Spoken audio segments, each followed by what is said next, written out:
dobry Państwu. Zabieram Państwa dzisiaj w podróż po Bożym Narodzeniu na Kurpiach. Kurpie myślę, że nie muszę nikomu przypominać, ale wspomnę, że jest to kraina wycinanek. Jest to region w Polsce, gdzie jest bardzo przywiązywana duża waga do tradycji. Zanim powiemy o Bożym Narodzeniu, to bardzo ważny w tym regionie jest czas Adwentu. Ten czas poprzedzający Boże Narodzenie, gdyż właśnie wtedy wszystko jest przygotowywane. Charakterystyczne dla tego regionu są ligawki. Ligawki, czyli to, co tu widzimy na fotografii, takie długie drewniane rogi, trąby, na których się gra w okresie Adwentu na Kurpiach codziennie rano i codziennie wieczorem. To jest takie przypomnienie o tym czasie zadumy, refleksji, czasie przygotowań do przyjścia Jezusa na świat. Taka ciekawostka, to co widać na zdjęciu, żeby grać na tej trąbie, na tym rogu, rzeczywiście powinna być potrzebna druga osoba, bo na jej plecach, na jej ramieniu można oprzeć taki róg i grać. Ale czasami można też chodzić samemu, wówczas taki róg opiera się o płot albo opierało się o studnie i dzięki temu echo i dźwięk były większe, miały większy pogłos.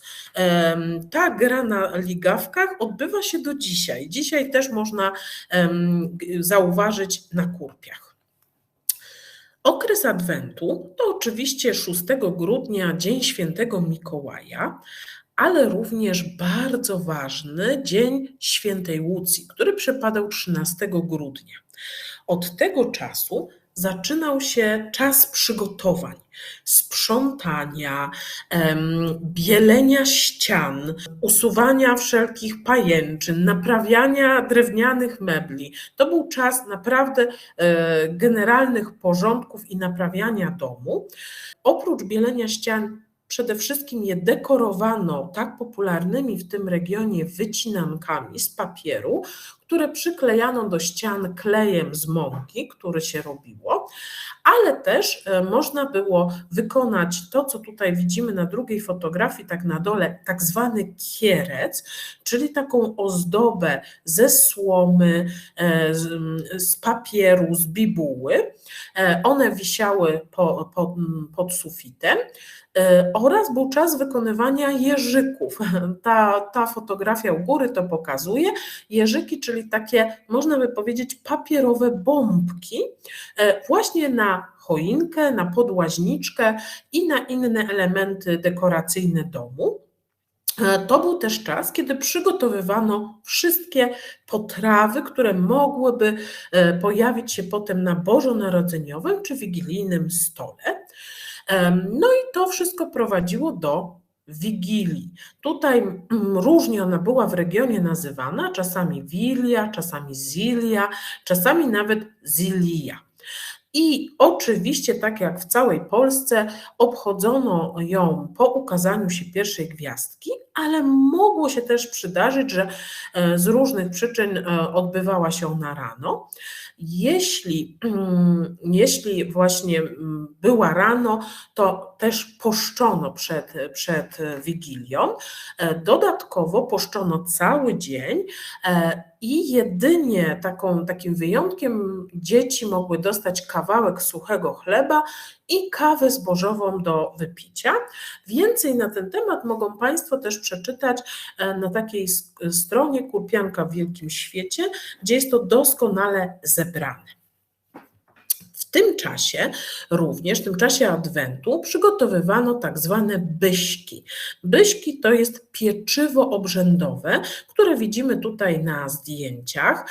Ono przybiera postać jelonków, jakichś zwierzątek, ale też może być taki pastuszek ze zgromadzonymi wokół niego 12 zwierzętami na pamiątkę roku, tak, nowego roku i 12 miesięcy. to pieczywo obrzędowe nie służyło do jedzenia. Ono służyło do dekoracji, też czasami mogły być jako zabawki dla dzieci i też dla kolędników. Kolędnicy otrzymywali takie byśki albo właśnie nowelatko, czyli takiego pastuszka ze zgromadzonymi 12 zwierzętami wokół niego. Jeżeli już nadchodzi ta nasza Wigilia, mamy wysprzątany dom, wybielony, wszędzie wycinanki, wszędzie pająki, czyli takie dekoracje też kurpiowskie, bombki papierowe, no to musimy pamiętać, że w Wigilię wiele rzeczy się dzieje, wiele rzeczy jest magicznych. I tutaj taki cytat właśnie z tej strony Kurpianka w Wielkim Świecie. W Wigilię kobiety nie mogły same chodzić po wsi. Do południa zamykano je w domach, nie wpuszczano do domów obcych kobiet. Może to wydawać się takim strasznym zwyczajem, natomiast chodziło tutaj o magię pierwszej osoby. Wierzono, że mężczyzna przychodzący pierwszy do danego domu przynosi w tym dniu szczęście i przynosi je na cały rok. Wobec czego jakby pilnowano, żeby dać szansę, żeby mężczyźni pierwsi pojawili się w domostwach, żeby mogli przynieść szczęście. Jeżeli pojawiła się pierwsza kobieta, no niestety mogło tego szczęścia w najbliższym roku zabraknąć. Był też szereg zakazanych czynności w Wigilię. Zalecano nie przemieszczać się gwałtownie, nie siadać też gwałtownie. Było to powiązane z tym, że wierzono, że w te dni, a szczególnie w tym dniu, pojawiają się między żywymi dusze zmarłych, duszyczki, które odeszły i mogą być w naszych domostwach. Więc żeby ich nie przestraszyć, żeby niechcący nie usiąść na nich, nie należało wykonywać żadnych gwałtownych ruchów, tylko bardzo spokojnie się przemieszczać. Nie wolno było pożyczać niczego od nikogo w tym dniu. Tutaj nie chodziło tylko o pieniądze, ale też o rzeczy, żeby cały rok potem nie mieć jakichś długów i też żeby nie liczyć na pomoc tylko innych. Były też zakazane czynności przędzenia, szycia, tkania. Ten region jest związany z tym, że dużo wykonują własnych rzeczy, własnych materiałów i tkanin i chodziło o to, żeby te nici się nie poplątały, nie pokłóciły, żeby nie było to złą wróżbą na nadchodzący nowy rok. Ale były też nakazane czynności. Między innymi podcinanie włosów młodych panien. Mówiło się, że nie wolno tego robić w Boże Narodzenie, które będzie już tuż, ale właśnie na pomyślność i na szczęście należało to zrobić w Wigilię. Co więcej, nie każdy mógł to zrobić. Zalecane były osoby, które miały szczęśliwą rękę, które mogły nam dzięki temu przynieść pomyślność. I tutaj nie było to uzależnione, czy kobieta, czy mężczyzna. I bardzo często zdarzało się, że taka osoba miała całą kolejkę oczekujących młodych panien do podcięcia włosów. Po podcięciu włosów te włosy wrzucano w ogień, spalano z takim rytualnym powiedzeniem i chodziło o to, żeby to przyniosło sukces i szczęście, ale też sukces w zamążpójściu. Kolejna nakazana czynność to jaka Wigilia, taki cały rok? Myślę, że to też możemy dzisiaj też obserwować, prawda? Tak powtarzamy, że co robisz w ten dzień, taki będzie cały rok. No i oczywiście nakazywano obserwować pogodę. Pogoda w tym dniu miała poinformować, jakie będą przyszłoroczne plony, albo jaka będzie pogoda na cały rok. Czy będzie pomyślna dla rolników, czy jednak nie. Ja już tu wspomniałam wcześniej o tych papierowych bombkach, jeżykach i o tym, że właśnie mogły znaleźć się na choince, ale jak wiemy również w Polsce ta choinkowa tradycja pojawiła się dość późno. Natomiast wcześniej w chacie kurpiowskiej pojawiały się snopki zboża, które dawało się w róg domu i które się dekorowało właśnie takimi papierowymi bombkami, czasami pięknymi dekoracjami wykonanymi z opłatka, też ciasteczkami domowego wypieku, małymi jabłuszkami, wszystko praktycznie domowego wyrobu, mogły być też orzechy. Dla większej pomyślności w niektórych domach taki snopek stawał w 4 rogach pokoju, nie tylko w jednym. Potem oprócz snopka pojawiała się też zawieszona pod sufitem podłaźniczka, a dopiero potem po latach pojawiła się choinka, natomiast dekoracje nadal były te same. Tutaj taka ciekawostka, kiedy pojawiła się już choinka, też dekorowano ją takimi świeczuszkami, które były przymocowywane ręcznie robionymi drucikami i niestety tutaj było ryzyko duże, że ta choinka mogła się zapalić. Choinki ozdabiano też tak zwanymi włosami anielskimi czy watą, która miała sugerować śnieg. Kiedy już nadchodził czas Wigilii, bardzo ważne były parzyste i nieparzyste liczby. Parzyście powinna była być parzysta liczba osób przy stole.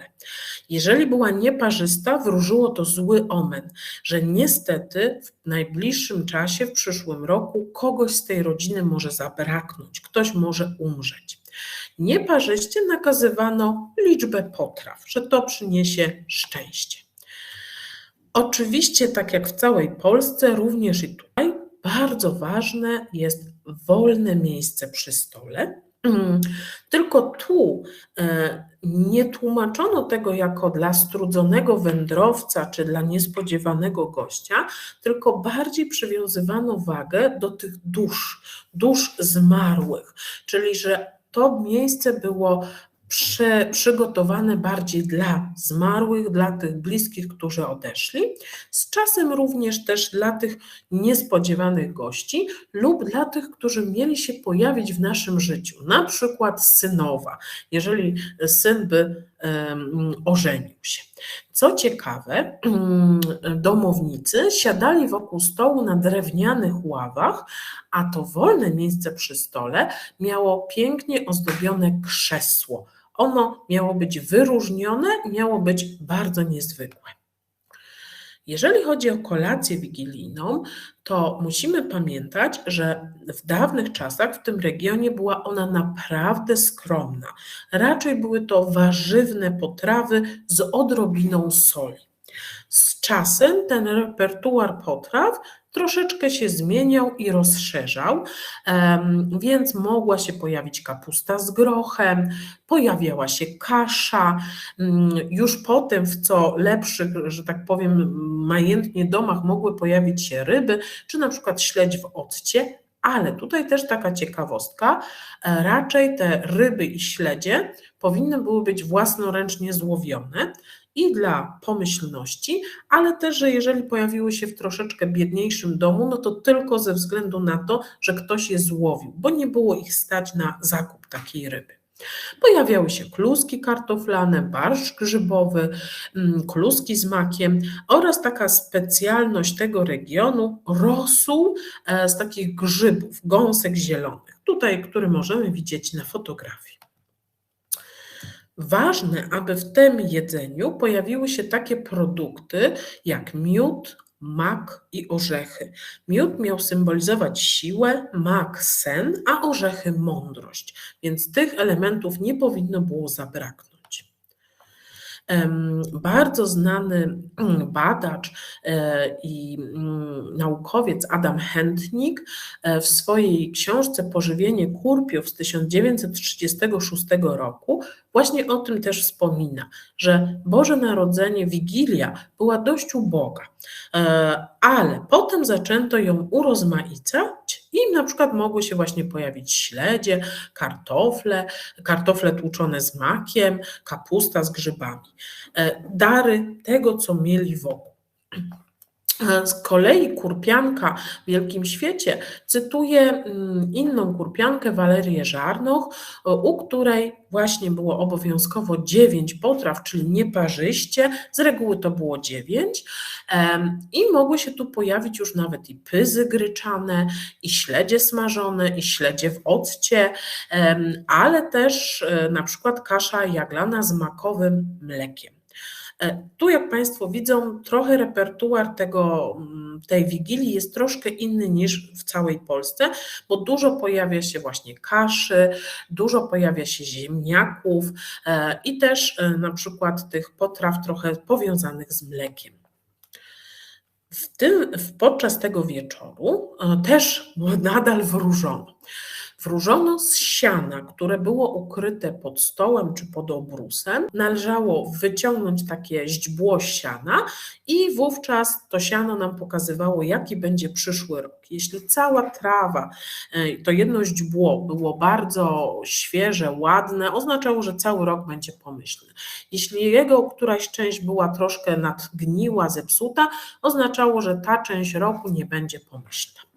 W niektórych domach wróżyło się także z popularnym w tym regionie grochu lub fasoli, czyli ugotowane należało nabrać na łyżkę, podrzucić do sufitu i w zależności czy spadały, czy się przyczepiły, oznaczało, jeżeli się przyczepiły i przykleiły, to znaczyło, że rok będzie pomyślny. Młodym pannom zalecano również w tym dniu bieg wokół domu 3 razy w samej koszuli, jeśli chciały sobie zapewnić pomyślność w małżeństwie, w przyszłym małżeństwie, znaleźć kandydata na męża. Mówiło się też, że powinny uderzać kijem w płot i z której strony będzie szło echo, z tej strony nadejdzie jej wybranek. W niektórych domach wierzono, że należano wyjść przed dom i nasłuchiwać szczekania psów, i też również ta strona pokazywała, z której strony przyjdzie przyszły wybranek. Ale przede wszystkim, ponieważ kurpie żyli właśnie w zgodzie z naturą, w zgodzie ze zwierzętami, byli puszczakami, żyli w puszczy, to też te rzeczy były dla nich bardzo ważne. I po wieczerzy wigilijnej w niektórych domach gospodarz dokonywał takiego obrzędu budzenia drzew. Nie zawsze to się odbywało w Wigilię, ale w niektórych domach właśnie w Wigilię, czyli kijem uderzał w drzewa, życząc jakby pomyślności sobie i im. Szczególnie robił to w sadzie, żeby te drzewa się obudziły i żeby przyniosły dużo owoców w przyszłym roku. Oczywiście też należało podzielić się opłatkiem ze zwierzętami i tutaj przygotowywano nawet takie małe jakby kuleczki z chleba, w które chowano właśnie kawałeczki opłatka, lub nawet przygotowywano resztki z wigilijnego stołu, które mogłyby spożyć zwierzęta, i gospodarz dzielił się tym ze zwierzętami, aby zapewnić sobie również pomyślność. Następnie po wieczerzy wigilijnej wszyscy udawali się na pasterkę, ponieważ żyli w puszczy, droga mogła być niebezpieczna w dawnych czasach, wobec czego po drodze były ustawiane ogniska i płonące snopki, żeby pokazywać drogę. Też przed kościołem czekali ligawnicy, którzy trąbili na tych trąbach. W kościele mogło się zdarzyć, że byliśmy obrzucani grochem albo w dzień Wigilii, albo w inny dzień, na szczęście i pomyślność. Był też przesąd, że kto pierwszy w domu, ten lepszy, to znaczy kto pierwszy wróci z tej pasterki, tego gospodarza ziemia będzie najbardziej urodzajna w nadchodzącym roku, i też wobec tego odbywały się czasami wyścigi sani. Tutaj mamy taki piękny cytat, tak się nazywa taka kolęda, która była na kurpiach śpiewana właśnie podczas pasterki. Jeszcze istniał jeden przesąd. Mówiono, że na noc powinniśmy zostawić otwarte, uchylone drzwi i nieposprzątany stół. To miało być dla dusz i dla zmarłych, którzy chcą nas odwiedzić. I potem już, proszę Państwa, następowało Boże Narodzenie, które w tym regionie było nazywane godami. I przede wszystkim Boże Narodzenie zalecało się spędzać w domu wraz z domownikami i nie wolno było w tym dniu pracować. Wiązało się to też z tym, że na przykład nawet nie gotowało się kartofli, ziemniaków, kartofli, czyli w tym regionie tak popularnych, ponieważ należałoby je obrać, a jeżeli obrać, to wykonać jakąś pracę. Co więcej, czasami z tej wigilii nadal zostawał ten nieposprzątany stół, do którego tylko dokładało się nowe potrawy, no bo nie wolno było pracować. Nawet mówiło się, że niektórzy nie powinni za bardzo przykładać uwagi do fryzury, bo nie powinno się za bardzo zmęczyć, ale można było odwiedzać rodziny. Jeżeli chodzi o świąteczne przysmaki, to już tutaj wiemy, że one tak naprawdę zależały od zamożności i od okresu. Mówiło się, że w tym czasie Adwentu przygotowywało się bardzo dużo boczków, piekło się chleby, szynki wędzone, mięsiwa, jeśli kogoś było na to stać. Jeśli nie, no to były to potrawy mniej urodzajne, ale też było dużo suszonych grzybów. Mogły się pojawić kaszanki, galarety, smalce. Tutaj wielu kurpiów wspomina właśnie, że tak wyglądały przygotowania na Boże Narodzenie, natomiast no, nie w każdym domu. W tym okresie również było bardzo modne kolędowanie i z reguły chodziły dzieci, młodzi chłopcy i mężczyźni. Raczej nie zalecało się, żeby kobiety chodziły, że to nie wypadało.